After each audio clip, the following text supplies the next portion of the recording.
குறைந்த விலை நிறைந்த தரம் தங்கள் தேவைகள் அனைத்தும் ஒரே இடத்தில் ஜெயச்சந்திரன் டெக்ஸ்டைல்ஸ். ஒரு முறை பொன்னியின் செல்வன் கொஞ்சம் படிக்க ஆரம்பிச்சிட்டாங்கன்னா அந்த கதை அதுக்குள்ளே இழுத்துட்டு போயிடும். ஸோ அதுக்கு அப்படிலாம் ஒரு சந்தர்ப்பம் இருந்ததுனால எல்லாருக்குமே பொன்னியின் செல்வன் போட்டு வச்சுக்க வேண்டிய ஒரு தேவை இருந்தது. எங்கே போனாலும் விற்பனைக்கு அது ஒரு சப்போர்ட்டாக இருக்கும். இப்போ அது ஒரு பெரிய இழப்பு தான். இனி பொன்னியின் செல்வன் இனி யாரும் பொன்னியின் செல்வன் போட மாட்டாங்க, பொன்னியின் செல்வன் விற்பனை ஆகாது. இப்போ உதாரணத்துக்கு சமீபத்தில் மணிரத்னம் இயக்குன அந்த பொன்னியின் செல்வன் திரைப்படம் வந்ததுக்கு பிறகு படத்தை பார்த்ததுக்கு பிறகு அதை அப்படியே ஸ்டாப் ஆயிடுச்சு. கண்டிப்பாக எனக்கு தெரிஞ்சு ஒரு மேஜிக் ஏதாவது நடக்கும், அது நடந்தால் ஒழிய பொன்னியின் செல்வன் அவுட்.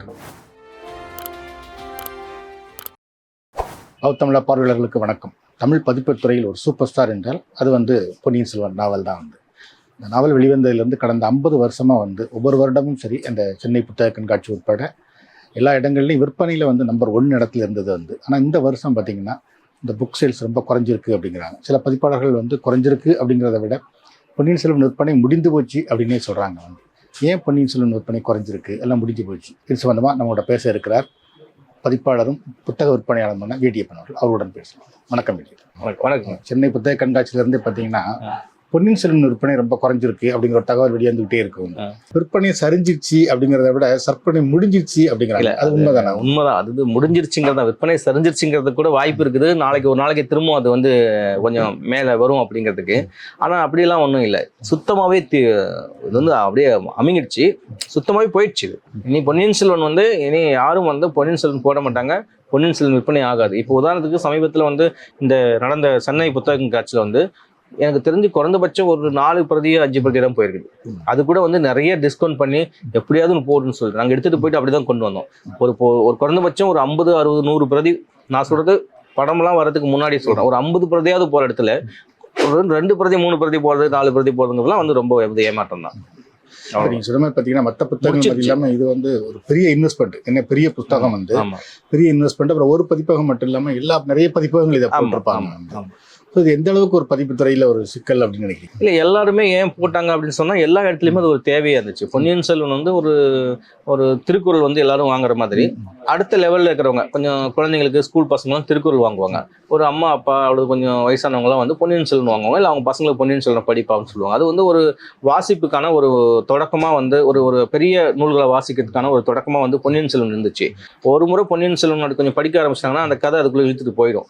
ஸோ அதுக்கு அப்படிலாம் ஒரு சந்தர்ப்பம் இருந்ததுனால எல்லாருக்குமே பொன்னியின் செல்வன் போட்டு வச்சுக்க வேண்டிய ஒரு தேவை இருந்தது. எங்கே போனாலும் விற்பனைக்கு அது ஒரு சப்போர்ட்டாக இருக்கும். ஒரு 10 பொன்னியின் ஒரு சின்ன சின்ன புத்தகமாக ஒரு 10 விற்கிறதுக்கும் பொன்னியின் செல்வன் 1 விற்கிறதுக்கும் ஒரு பிஸ்னஸாகவும் அது ரொம்ப கை கொடுத்துச்சு.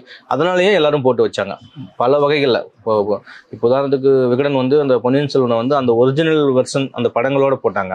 இன்னும் சில பேர் மொத்தத்தையும் சேர்த்து ஒரே இதில் எவ்வளவு கம்மியாக போட முடியுமோ 250 ரூபா 300 ரூபாயெல்லாம் போட்டாங்க. நக்கீரன் 250 ரூபாயில் போட்டாங்க. இன்னும் சில பேர் 300 400 ரூபா அப்படி போட்டாங்க. இது எல்லாமே காரணம் என்னன்னா அதை முடிஞ்ச அளவுக்கு அதை கொண்டு போய் சேர்க்கறது அப்படின்னு சொல்றாங்க. அது ஒரு சேலபிளாக இருந்துச்சு, அதனால அதை போட்டாங்க. இப்போ அது ஒரு பெரிய இழப்பு தான். அது மொத்தத்தையும் எனக்கு தெரிஞ்சு மேபி மணிரத்னம் சாரோடைய அந்த பட கம்பெனி வசூல் பண்ணிடுச்சோன்னு தோணுது எனக்கு. நல்ல வசூல்னு சொன்னாங்க பொன்னியின் செல்வன், ஒரு வேலை இருக்கலாம். அது ஒட்டுமொத்தமாக அப்படி அங்கே போயிடுச்சு, முடிஞ்சுது. அதை மணிரத்னம் சாருக்கு இதில் கல்கியோட குடும்பத்துக்கு ஒரு பெரிய ராயல்டி கொடுத்ததா கேள்விப்பட்டேன். அது பொதுவாகவே அவர் செய்யக்கூடியவர். அப்புறம் இதில் ஒரு நல்ல வருமானம் வந்திருக்கும். அதனால ஒரு மனசாட்சிப்படி அவர் போய் கொடுத்துருக்காருங்கிற வகையில் அது சந்தோஷம் தான். அதோட முடிஞ்சுது. அதுதான் இப்போ இருக்கிற நிலைமையும் கூட. பொன்னியின் செல்வனுக்கு நீ கண்டிப்பாக எனக்கு தெரிஞ்சு ஒரு மேஜிக் ஏதாவது நடக்கும், அது நடந்தால் ஒழிய பொன்னியின் செல்வன் அவுட். அவ்வளோதான். பொன்னியின் செல்வன் வெளிவந்த காலத்துலேருந்து கடந்த 50 வருஷமாக எப்போவுமே நம்பர் 1 இடத்துல இருந்தது. இப்போ விற்பனை ரொம்ப குறைஞ்சிருக்கு அப்படிங்கிறாங்க. இதுக்கு என்ன காரணம்? நீங்கள் சொல்லுங்கள் 50 ஆண்டு காலம்னு சொல்கிறீங்க. நான் அதனால தான் இந்த பொன்னியின் செல்வனை பற்றி இன்டர்வியூன்னு சொன்னோடனே நான் பொன்னியின் செல்வன் பக்கத்துலேயே நின்றுக்கிட்டேன். ஏன்னா அவ்வளோ நாங்கள் அடித்து வச்சுருக்கோம்.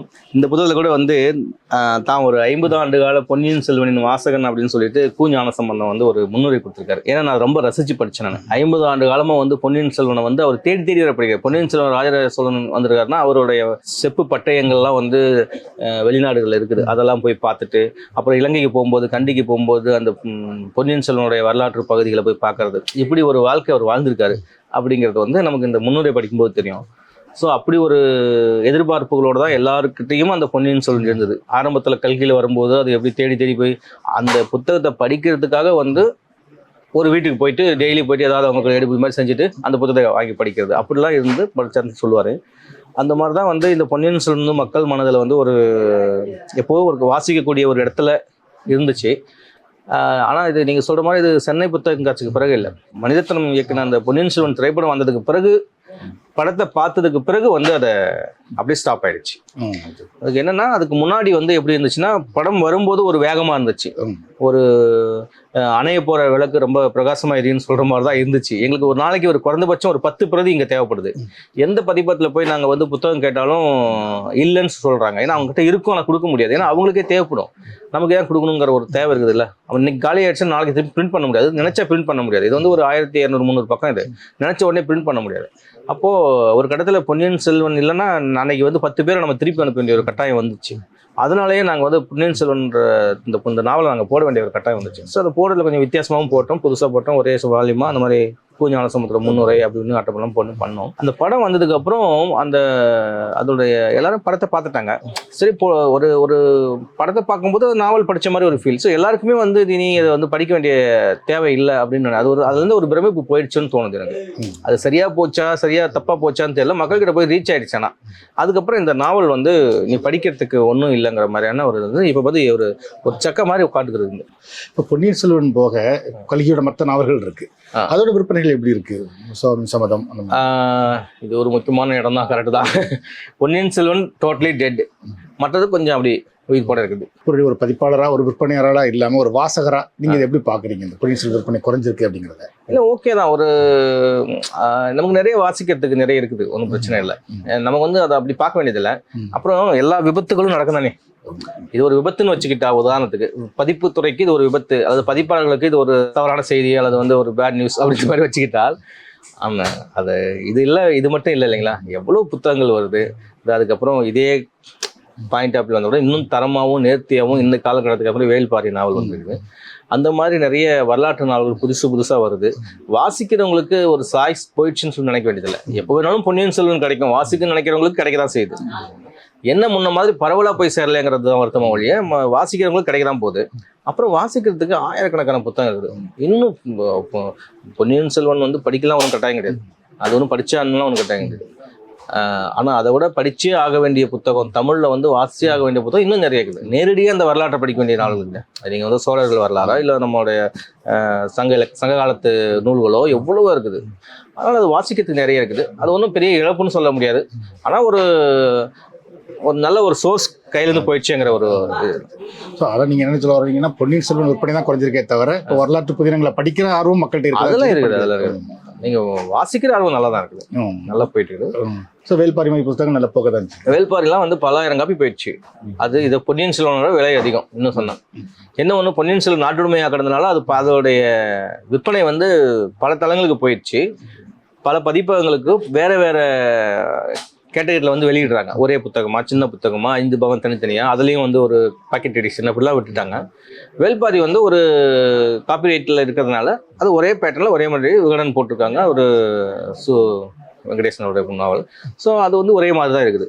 மேபி அது ஒரு நாளைக்கு அது வரும்போது அது அதுவும் பல்வேறு இது மாதிரி பொன்னியின் செல்வன் மாதிரி வரலாம். ஆனால் அதுவும் இப்போ திரைப்படமாக ஆகிறதுக்கான சந்தர்ப்பங்கள் இருக்கும்போது அதோட விற்பனையும் கண்டிப்பாக சரியும். சங்கரத படம் தகவல்கள் போய் சேர்றது தாங்க முக்கியம். சரி, ஒரு நாவல் இது என்ன நாவல் அப்படின்னு சொல்லிட்டு ஒரு என்ன படம்னு சொல்லிட்டு பார்க்குறாங்க. படம் பார்த்த உடனே அது அப்புறம் அப்படியே ஆட்டோமேட்டிக்காக அது பெட்டிக்குள்ளே போயிடுதில்ல. அதே மாதிரி தான் இந்த நாவல் வந்து வாசிக்கும் போது வந்து யாராலும் இவ்வளோ பெரிய நாவலை வந்து வாசிச்சுட்டு சொல்ல முடியாது. ஏதோ கொஞ்சம் நேரம் சொல்லலாம், இல்லை ஒரு சில பேர் சொல்லலாம். ஒவ்வொருத்தருக்கும் வாசிப்புங்கிறது தனி அனுபவம். ஆனால் பார்வையில் பார்க்கும்போது அது ஃபினிஷிங் ஒரே ஒரு கேட்டகரியில் வந்து, அதனால் அது வந்து சரிஞ்சிருச்சு. மேபி அந்த விபத்து வேல்பாரிக்கும் நடக்கிறதுக்கு வாய்ப்பு இருக்குது. நடக்கும் கண்டிப்பாக, படமாக வந்துச்சுன்னா. ஜெயமரவி வந்து சினிமா பத்திரிகையாளர்கள் சந்திப்பில் வந்து இந்த பொன்னியின் செல்வன் புத்தகம் விற்பனை குறைந்தது சம்பந்தமாக வந்து ரொம்ப வருத்தப்பட்டார் அப்படின்னு ஒரு நண்பர் சொன்னார். இது மாதிரி நீங்கள் கேள்விப்பட்டிருக்கீங்களா? வந்து ஆமாம், நான் இன்னைக்கு தமிழில் கூட அவருடைய ஒரு இன்டர்வியூ படித்தேன். மேபி அந்த ஏரியா எனக்கு வரல. ஆனால் அவர் ஒன்று சொன்னார், வேல்பாரி நடிக்கிறதுக்கான வாய்ப்பு கிடைச்சது அப்படின்னு சொன்னார். அவர் சொன்னபடியே நீங்கள் பார்த்தா கூட விற்பனை குறைஞ்சிருச்சுல வந்து அவருக்கு வருத்தப்பட்டார். அப்படி அவர் சின்ன வயசில் அவர் அம்மாவெல்லாம் ரொம்ப படிப்பாங்க அப்படின்னு சொல்லியிருந்தார். பொன்னியின் செல்வன் சரிஞ்சிருச்சு அப்படின்னு சொன்னால் வருத்தப்பட்டார்னா சந்தோஷப்பட வேண்டியதான். சரி, பரவாயில்ல, ஒரு படைப்பாளி வந்து இதெல்லாம் சேர்த்து கவனிக்கிறாரு. அவர் ஒரு நடிகர் வந்து இதெல்லாம் சேர்ந்து கவனிக்கிறாரு. தன்னுடைய படத்துல வந்து நடிச்சதுனால என்னென்ன நடக்குது கவனிக்கிறாருங்கிற வரைக்கும் சந்தோஷம் தான். பொன்னியின் செல்வனோட தீவிர வாசகர்கள்னு இருப்பாங்க. ஆமா, புத்தக கடை வச்சுக்கிறதுனால கடைக்கு வருவாங்க வந்து. அவங்க இதை பத்தி எதுவும் சொல்றாங்களா? தீவிரம் எனக்கு தெரிஞ்சு யாருமே எல்லாருக்கும் வருத்தம் உண்டுங்க. நீங்க ஜெயம் ரவிக்கு என்ன வருத்தம் உண்டோ அதே வருத்தம் வந்து நிறைய பேருக்கு உண்டு. ஏன்னா சினிமா வந்து ஒரு முழுமையானது இல்லைல்ல, ஒரு கற்பனை. இது வந்து வாசிப்பு அப்படிங்கிறது வந்து வெறுமனே வந்து ஒரு தகவலை பாஸ் பண்றது இல்லை, அது வந்து ஒரு கிரியேட்டிவிட்டி. நீங்க சின்ன வயசுல ஒரு முறை நீங்க ஒரு பொன்னியின் செல்வனை வாசிச்சிட்டீங்க அப்படின்னா நீங்க உங்களோட லைஃப் லாங் வந்து அடுத்தடுத்த நூல்களுக்கு தேடி தேடி போய்கிட்டே இருப்பீங்க. ஆனால் ஒரு திரைப்படத்தை வந்து சின்ன வயசில் நீங்கள் இந்த மாதிரி ஒரு படத்தை பார்த்தீங்க, உதாரணத்துக்கு வந்து ஒரு எம்ஜிஆர் படங்கள், உதாரணத்துக்கு ஒரு படம் பார்த்துட்டீங்கன்னு வச்சுங்களேன், அது அவ்வளோதான். அது வந்து கொடுக்குற அனுபவங்கிறது அதோட முடியுது. ஒரு நல்ல திரைப்படம் பார்த்தோம், அது வந்து ஒரு வரலாற்று திரைப்படம் பார்த்தோம் அப்படிங்கிற மாதிரி அது முடிஞ்சிருது. ஆனால் ஒரு புத்தகத்தை வாசிக்கிறது அப்படிங்கிறது அவங்க அடுத்த தலைமுறைக்கு வரைக்கும் அதை கொண்டு போய் சேர்க்குறாங்க. அவங்களே வந்து அடுத்தடுத்து தேடி போகிறாங்க. இது வந்து ஒரு பெரிய ஒரு விஷயம். அதை காலி பண்ணிடுச்சுங்கிறதுல தான் ஒரு வருத்தம் இருக்குது. அது எல்லாருக்கும் பொன்னியின் செல்வனை தீவிரமாக வாசிக்கிற அல்லது ஃபாலோ பண்ணுற எல்லாருக்குமே அந்த வருத்தம் இருக்கும். வாசிப்புக்கு வந்து தொடக்கம் வேணுங்களா, அந்த தொடக்கத்தை வந்து ஒரு சரியான ஒரு புத்தகம் கொடுத்துருச்சுன்னா அது அவங்க நம்ம எப்பவுமே எல்லாம் நினைப்போம் வாசிப்பு குறைஞ்சி போச்சு சமூகத்தில் அப்படின்னு நினைப்போம். அப்போ வாசிப்புக்கான தொடக்கத்தை வந்து ஒரு கொடுக்கறதுக்கு ஒரு முக்கியமான ஒரு நாவலாக இருந்துச்சு, அது இன்னைக்கு இல்லாமல் போயிடுச்சுங்க தான் வருத்தம். அதே மாதிரி பார்த்தீங்கன்னா பொன்னியின் செல்வன் மட்டும் இல்லாமல் பொதுவாகவே புத்தக விற்பனை குறைஞ்சிருக்கு அப்படிங்கிற மாதிரி இப்போ சென்னை புத்தக கண்காட்சி சம்பந்தமாக கொஞ்சம் மனுசபுத்திரன் உட்பட நிறைய சில பதிவுகள் போட்டிருந்தாங்க. கூட்டம் இருந்த அளவுக்கு விற்பனை இல்லை அப்படின்னு. அது மாதிரி வெளியூர் புத்தக கண்காட்சி திருப்பூர் உட்பட எல்லா ஊர்களையும் நடத்துகிறாங்க. அங்கெல்லாம் சில நாட்களில் சில 1000 சில 100 ரூபாய்களுக்கு தான் விற்பனை ஆகுது. ஸோ நம்ம இப்போ ஒரு பதிப்பாளர் வந்து அங்கே போய் ஒரு கடை போடுற வருமானம் அந்த செலவை கூட ஈடுபட்ட முடியல அப்படின்னு உங்கள் அனுபவம் முடியாது? நாங்களும் வந்து ஒரு சென்னைக்கு வெளியில் வந்து ஒரு 2-3 ஒரு 6-7 புத்தக கட்சியில் கலந்துக்கிறோம். எல்லாத்துலேயும் கலந்துக்க முடியல, ஒரு 6லேருந்து 8 வரைக்கும் கலந்துக்கிறோம். முக்கியமான ஊர்கள் ப்ளஸ் வந்து இப்போ போட்ட சமயத்தில் மயிலாடுதுறை போயிட்டு வந்தோம். நம்ம அதை எப்படி பார்க்குறோம் அப்படின்னு சொன்னால் பதிப்பாளர்களுக்கு அது நஷ்டம். ஆனால் ஒரே ஒரு வாசகம் நாங்கள் உருவானா கூட அது நமக்கு வந்து ஒரு வாசிப்புக்கு அது நமக்கு லாபம் தானே அப்படின்னு சொல்லிட்டு ஒரு நல்லது தானே அப்படிங்கிறதுனால நம்ம அதை சந்தோஷப்பட்டுக்கிறோம். பொதுவாக வந்து மாவட்டந்தோறும் புத்தக கண்காட்சி அப்படிங்கிறது அரசு வந்து ஒரு நல்ல நோக்கத்தில் தான் ஆரம்பித்தாங்க. எப்பவுமே ஆரம்பிக்கிறது நோக்கம் சரியா இருந்தாலும் விளைவுகள் வந்ததுக்கு அப்புறம் தான் அதை பற்றி நமக்கு தெரியும் நமக்கு. இப்போ அந்த விளைவு என்ன பண்ணுது அப்படின்னு சொன்னால், இப்போ சென்னை வந்து ஒரு பெரிய மக்கள் தொகை உள்ள ஒரு மாவட்டம். இங்கே வந்து ஒரு புத்தக கண்காட்சி நடக்கும்போது பல கோடிகளில் வந்து புத்தகம் விற்பனையாகும். இப்போ வந்து அடுத்த மாதம் இது வந்து ஜனவரியில் சென்னை புத்தக கண்காட்சி. ஜனவரியில் புத்தக கண்காட்சி தொடங்குறதுக்கு ஒரு நாள் முன்னாடியே தான் வந்து செங்கல்பட்டு புத்தக கண்காட்சி முடியுது. இப்போ பிப்ரவரியில் வந்து திருவள்ளூர் புத்தக கண்காட்சி, இன்னும் ஒரு 4 நாளில் தொடங்க போகுது திருவள்ளூர். இப்போ நடந்துட்டு இருக்குது காஞ்சிபுரம் புத்தக கண்காட்சி. சென்னையோடைய மையமாக ஒட்டி திருவள்ளூர், காஞ்சிபுரம், செங்கல்பட்டு இவங்கெல்லாம் வந்து சும்மா காலையில் வந்துட்டு மதியம் புத்தகம் வாங்கிட்டு எனக்கு தெரிஞ்சு மூட்டை கட்டி தலையில் தூக்கிட்டு போனவங்களாங்கிறாங்க. ஆட்டோ ஸ்டாண்ட் வரைக்கும் தலையில் தூக்கிட்டு போயிட்டு ஏறிட்டு போகிறவங்களாங்க. இப்போ அப்படி ஒரு சந்தர்ப்பமே அமையலை நமக்கு. அப்புறம் இவங்க எல்லாருமே வந்து தீவிர வாசகர்களாக இருந்துச்சுன்னா ஒரு முறை தான் செலவு பண்ணுவாங்க. ஒரு 1000 ரூபாய் அல்லது 5000 ரூபா வரைக்கும் செலவு பண்ணுறாங்கன்னா தங்கள் ஊரில் நடக்கிற புத்தக காட்சியில் வாங்கணும்ல, அதானே மரியாதை கௌரவம். அப்போ ஏன் சென்னைக்கு வரைக்கும் போய் வாங்கணும்னு சொல்லிட்டு அப்படியே மீறி சென்னை புத்தக காட்சி பிரம்மாண்டமாக இருக்குது இங்கே வரணும்னு நினச்சா அவன் என்ன பண்ணுவான், 5000 ரூபாய்க்கு பதிலாக 1000 ரூபாய்க்கு வாங்கிட்டு அங்கே ஒரு 2000 அங்கே ஒரு 2000 அப்படின்னு சொல்லிட்டு வாங்குவாங்க. இப்படி வந்து பிரிஞ்சிருக்குது. அப்போ விற்பனை ஒன்று தான், சரிஞ்சிருச்சுன்னு சொல்ல முடியாது. ஆனால் அது பதிப்பாளர்களுக்கு வந்து என்னென்னா அந்த 5000 ரூபாய்க்கு விற்பனை பண்ணுறதுக்கு அவன் 3 ஊருக்கு போக வேண்டியதாக இருக்குது செலவு பண்ணிட்டு. இந்த மாதிரியான ஒரு சூழல் இருக்குது. அரசாங்கத்தை பொறுத்த வரைக்கும் என்ன பார்க்குறாங்கன்னா, நல்ல நோக்கத்தில் ஆரம்பித்தாங்க. ஒட்டுமொத்தமாக சேல்ஸ் அவங்க கணக்கு எடுக்கும்போது நல்ல சேல்ஸ் ஆகுதுன்னு நினைக்கிறாங்க. அது எல்லாமே சரிதான். ஆனால் அதுக்கு பதிப்பாளன் படுற கஷ்டம் வந்து என்னன்னா 10 மடங்கு அதிகமாகுது. அது அதே சேல்ஸை வந்து 10 மடங்கு. இப்போ இந்த கடந்த 2 ஆண்டுகளாக வந்து சென்னை புத்தக கண்காட்சி டவுனில் போயிட்டு இருக்குது. எந்த காரணம் அதோடைய அமைப்பு அல்லது எல்லாமே முன்ன இருக்கலாம், குறைகள் இருக்கலாம், எல்லாமே இருக்கலாம். ஆனால் விற்பனை வந்து எப்பவுமே குறைஞ்சது கிடையாது. எப்பவுமே வந்து இவங்க சொல்லுவாங்கல்ல, அது சரி, அது சரியில்லை, அது சரியில்லை, கூரை சரியில்லை, மழை வந்துருச்சு அப்படிலாம் சொல்லி எந்த காலகட்டத்திலையுமே குறைகள் இருக்கும். ஆனால் விற்பனை வந்து குறைஞ்சது கிடையாது. எனக்கு தெரிஞ்சு கடந்த 10-15 ஆண்டுகளாக, கடந்த 2 ஆண்டுகளாக தான் ரொம்ப குறைஞ்சிருச்சு. இறுதியாக நான் வந்து நினைக்கிறது என்னென்னா, ஒரே ஒரு விஷயம்தான், அரசாங்கத்துக்கான ஒரு விஷயம்தான். அது நாங்களும் அங்கே பேசியிருக்கோம். இந்த மாவட்டந்தோறும் புத்தக கண்காட்சிங்கிறது நல்ல விஷயம். ஆனால் அதை வந்து சின்ன மாவட்டங்களில் புதுசாக இப்போ தான் சமீபத்தில் ஆரம்பித்த மாவட்டங்கள்லாம் போட்டு நேரத்தையும் பணத்தையும் வேஸ்ட் பண்ணுறதை காட்டிலும் ஒரு குறிப்பிட்ட அந்த ஜோன், சவுத்தில் ஒன்று, நார்த்தில் ஒன்று, மிடில் ஒன்று, இப்படி நம்ம வச்சுக்கிறோம் இல்லையா, கோயம்புத்தூர், கன்னியாகுமரி, இல்லை இந்த பக்கம் வந்து தஞ்சாவூர், இப்படி வச்சுட்டு சென்னை இப்படி வச்சுட்டு மற்ற பக்கத்தில் இருக்கிற சின்ன மாவட்டங்களை வந்து அது கூட சேர்த்து, உதாரணத்துக்கு ஒரு 3 மாவட்டத்துக்கு அந்த மாவட்டத்தில் ஒரு நாளைக்கு, இந்த மாவட்டத்தில் ஒரு வரணும், இந்த மாவட்டத்தில் ஒரு வரணும், அப்படி ஒரு சுழற்சி முறையில் பண்ணால் பதிப்பாளர்கள் கலந்துக்கிறதுக்கு வசதியாக இருக்கும், வாசகர்களுக்கும் வசதியாக இருக்கும்.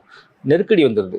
போன வருஷம் தான் வாங்கின புத்தகத்தை படிக்கவே இல்லை, அதுக்குள்ளே திரும்பி போய் இப்படி புத்தகம் வாங்காமே இருக்கும். ஒரு நல்ல வாசகன் வாங்காமே இருக்க முடியுது, வாங்கின புத்தகத்தை படிக்கவும் முடியல, ஒரு நெருக்கடி வந்துடுது. இப்போ சென்னையில் வாங்குறதா வாங்கணும், படிக்க முடியல. அடுத்து திருவள்ளூர் வாங்கணும், படிக்க முடியல. காஞ்சிபுரத்தில் வாங்கணும், படிக்க முடியல. அப்போ படிக்காமல் இருக்கும்போது உங்களுக்கு தெரியும், பொதுவாக புத்தகங்களை வந்து பாதி பேர் வந்து வீட்டுக்கு தெரியாமல் எடுத்துகிட்டு போய் தான் மறைச்சி வைப்பாங்க. ஏன்னா எதுக்கு தேவையில்லாமல் செலவு பண்ணணும்னா கேட்குறவங்க தான் அதிகம். அப்போது அந்த மாதிரி சமயத்தில் வந்து கொஞ்சம் என்ன பண்ணணும், கொஞ்சம் கலந்து ஒரு 3 மாவட்டங்களுக்கு ஒரு புத்தகம் காட்சி, ஒரு வருடம் எல்லா அந்த 3 மாவட்டத்துக்கான தொகையும் ஒன்றா சேர்த்து ஒரு மாவட்டத்தில் காட்சிட்டு அப்படியே கொஞ்சம் பகிர்ந்து நடத்தினாங்கன்னா நல்லா இருக்கும்னு நினைக்கிறேன். அது வந்து ஒரு கோரிக்கையாகவே வச்சுக்கலாம். நன்றி.